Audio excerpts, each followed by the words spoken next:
Lucky Boys Podcast. Do your research.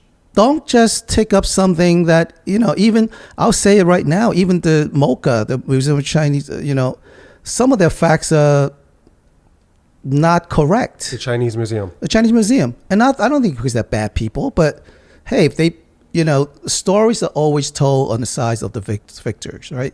These are the guys who are in control. Right. So you're going to continue heading down that path.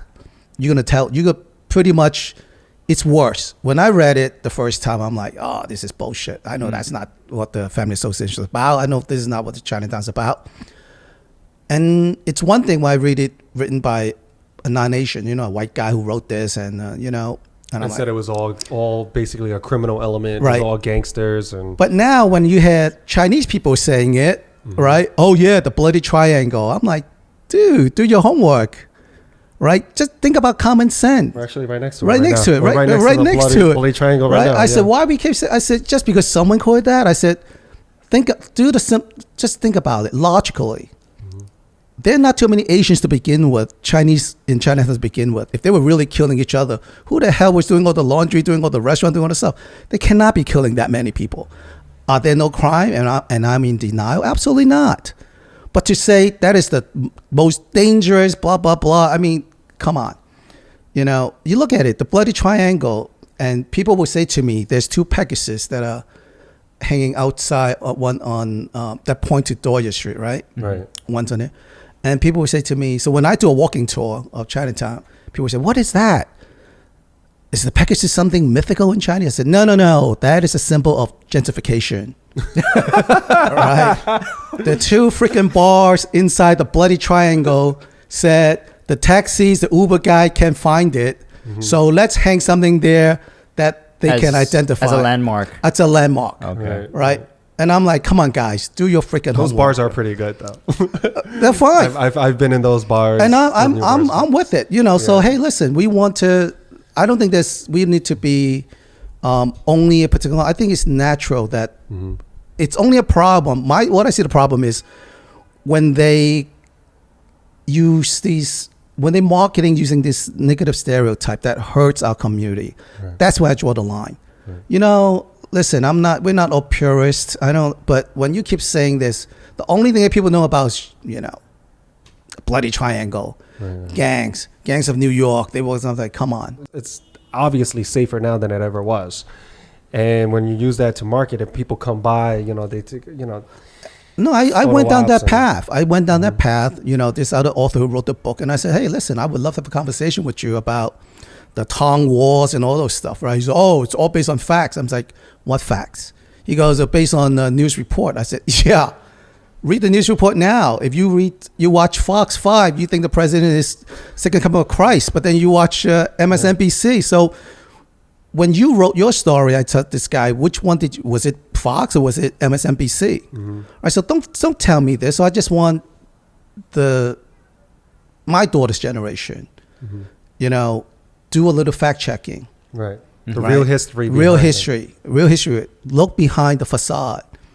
Right. People walk down Chinatown. They only see the streets. They don't ever see above the signage.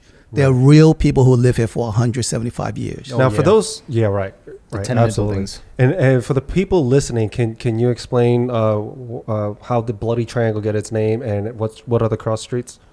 So the Bloody Triangle, and again, I think we need to fight this and change it. Rephrase it. We gotta. Oh no. Well, it would be a way to really give it a more appropriate, accurate. Name. This is the moment, right? This is the moment where we're questioning: are we accepting criminal justice as it is? Are we accepting the status quo? Are we accepting people who decide to say, "Hey, Chinatown is known as the gangs and the stuff like this," and all this stuff? So, Bloody Triangle, they're saying it's a pretty racist thing that was referenced in the Gangs of New York in that novel. People think that's history, but it's real. I think it's a novel. It's right. It's docudrama at best.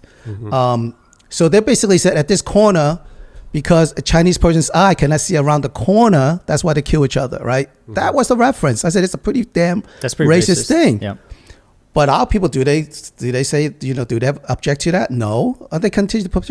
The other thing was this guy said, one police captain said, back in the day, this is the most dangerous place And that was it. He made that one reference in one newspaper article. In what year? Like, was that the most dangerous place? No, It was, when I grew up in Little Chinatown, walking the street, we used to see bodies on the street. Yeah. Yeah, we see bodies on the And, street. yeah. Right, and people talk about stop and frisk. I said when I went to school, I've been stopped and frisked plenty of times. Absolutely. Me too. All right. Me too. Just walking to school, I've been stopped and frisked, and I'm just a little boy, 12, 13 years old. Yep.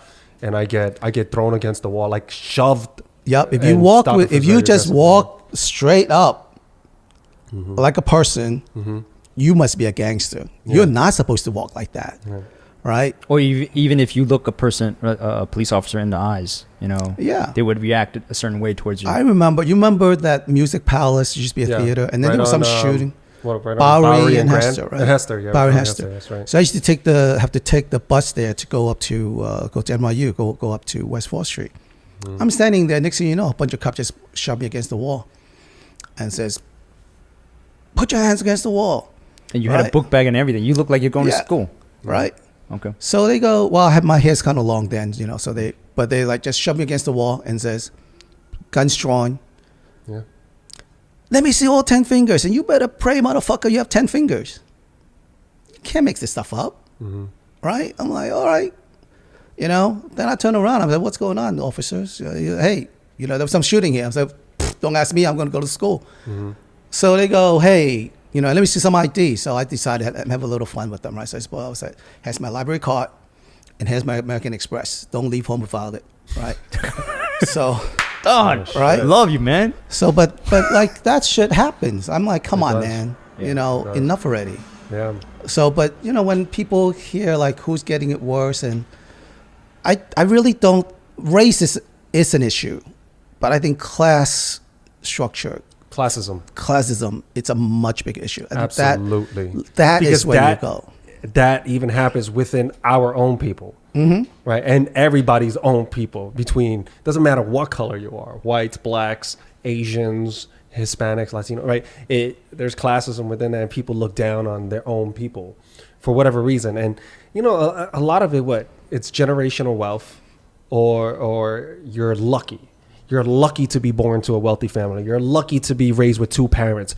You're lucky to be raised with a supportive group, a community. So luck has a lot of factor to play into it rather than who you are as a person. Because a lot of people look down on people of lower class as if they're lazy, right? And that's the reason why they're still stuck there.